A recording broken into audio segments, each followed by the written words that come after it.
Shalom Bapak Ibu Saudara-saudaraku yang dikasihi Yesus Kristus. Selamat bertemu kembali dalam sapaan firman Tuhan buat kita hari ini. Sebelum kita memulai kesibukan kita, kegiatan kita, aktivitas kita, kita masih mau supaya firman Tuhan menerangi kita.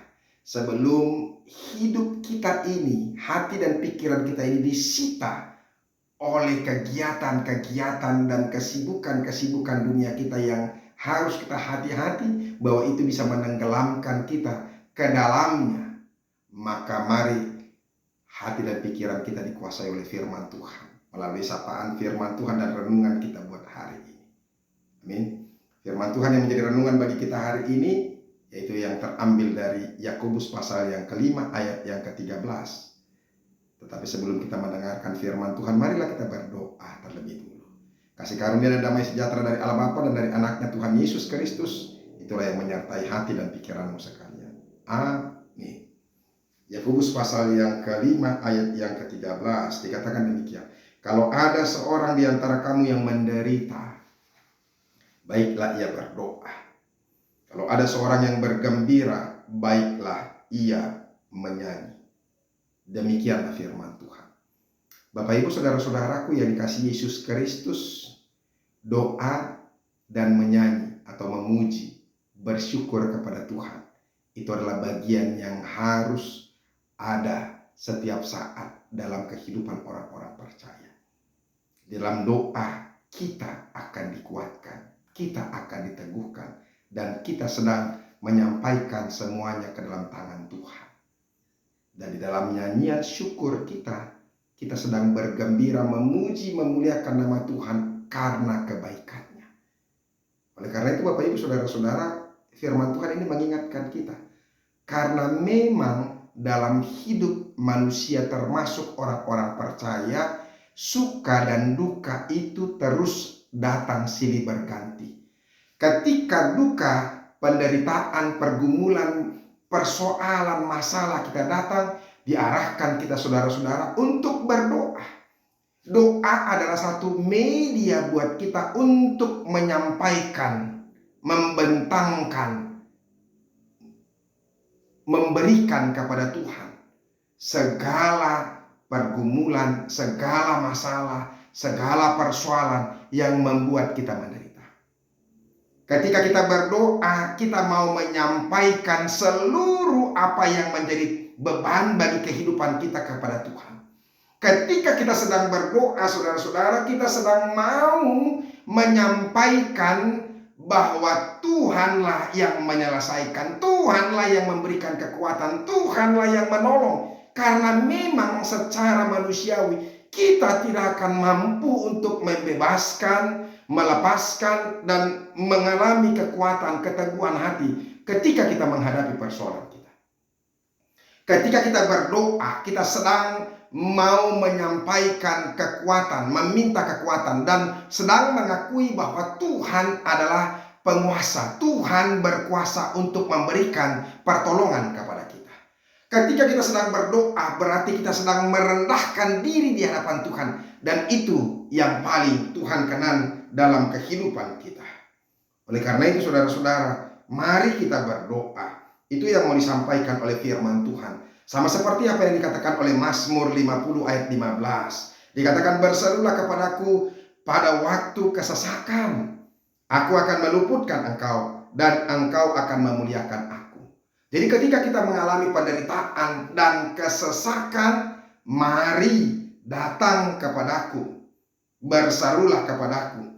Aku akan meluputkan. Jadi Tuhan akan meluputkan kita dalam setiap kesesakan-kesesakan yang terjadi. Itu Tuhan sudah katakan, Tuhan sudah ingatkan kepada kita supaya kita mau menyerahkan hidup kita. Dan Yesus sendiri sudah berkata, saudara-saudara, di dalam Matius pasal yang ke-11 ayat yang ke-28 itu, yang mungkin saya yakin sebagian besar atau kebanyakan orang-orang percaya sudah pernah mendengar dan apalagi menghafalnya. Yang dia katakan, marilah kepadaku semua yang letih, lesu, dan berbeban berat. Aku akan memberikan kelegaan kepadamu. Artinya, kalau kita terbeban, kalau kita menderita, Mari datang kepada Tuhan. Maka Tuhan sendiri yang akan memberikan kelegaan kepada kita. Jadi itu yang dikatakan oleh Rasul Rasul Yakobus ini sendiri kepada kita.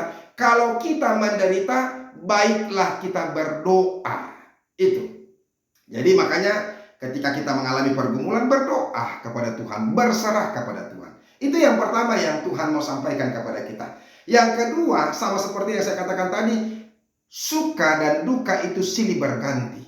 Kemudian ketika kita bergembira, hendaklah kita menyanyi, hendaklah kita bersyukur. Itu yang saya katakan saudara-saudara, doa dan nyanyian itu adalah bagian yang harus ada. Bagian daripada kehidupan orang-orang percaya. Makanya seperti yang saya katakan tadi, ketika kita menderita, ketika kita bergumul, ketika kita mengalami masalah, kita datang kepada Tuhan. Supaya Tuhan yang akan memberikan kuasa dan kekuatan kepada kita.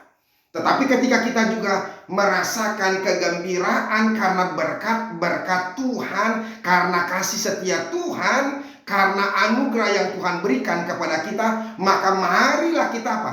Datang memuji, memuliakan namanya. Kita bersyukur, menyanyikan nyanyian yang agung kepada Tuhan. Itu. Jadi makanya saudara-saudaraku, melalui firman Tuhan ini kita akan diingatkan ketika kita mengalami pergumulan dan ketika kita mengalami beban yang berat, dan juga ketika kita mengalami hal-hal yang baik dan penuh kegembiraan, maka kita harus menyanyi dan bersukacita kepada Tuhan.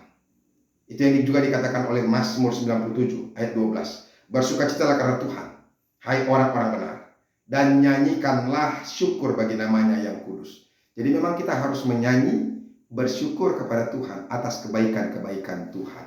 Kalau dilihat lagi, dilanjutkan dengan Mazmur 98 ayat yang pertama, nyanyikanlah nyanyian baru bagi Tuhan, sebab Ia telah melakukan perbuatan-perbuatan yang ajaib.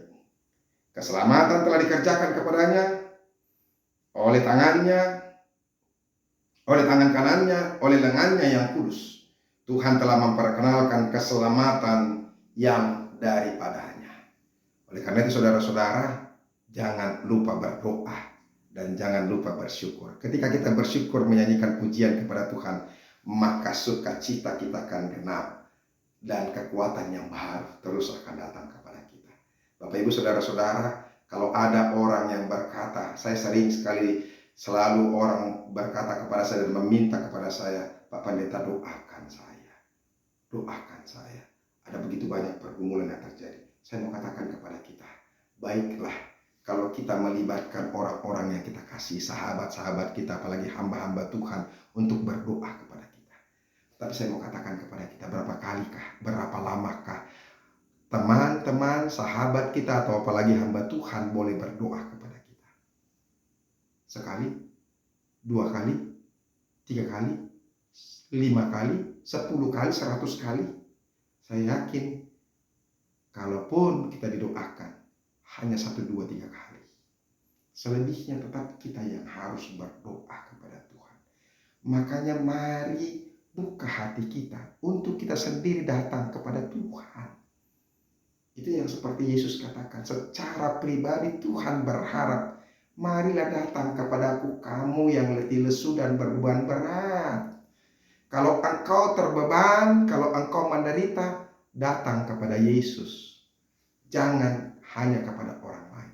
Yesus minta dirimu supaya datang kepada Tuhan. Diri kita, semua kita boleh datang kepada Tuhan, supaya Tuhan memberikan berkat-Nya kepada kita. Ingat Yakobus 5 ayat 16 itu. Ketika kita berdoa, doa orang yang benar dan dengan sungguh-sungguh hati itu besar kuasanya. Makanya berdoalah.